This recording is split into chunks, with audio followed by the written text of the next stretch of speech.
एगो बकुला बानू, हतना कोयल सन में एगो बकुला बानू, बस काम खत्म।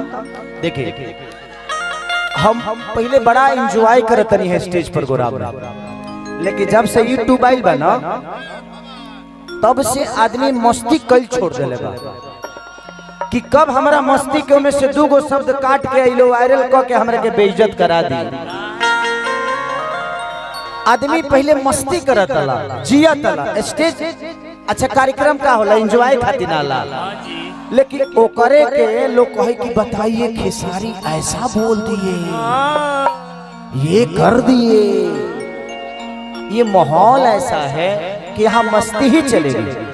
अच्छा ये बताओ तुम हमारे प्रवचन सुनाइल बड़ो, ऐसा नहीं कि हम प्रवचन ना जानी। रामायण तू लो जहाँ से कहबो जी से गा के बता दे, जहाँ से चौपाई कही चौपाई जानता नहीं, लेकिन माहौल के हिसाब जहाँ जैसन तहा तैसा ना करे तो मरद कैसा। बट भाई सच पूछो तो यूट्यूब वाला लोग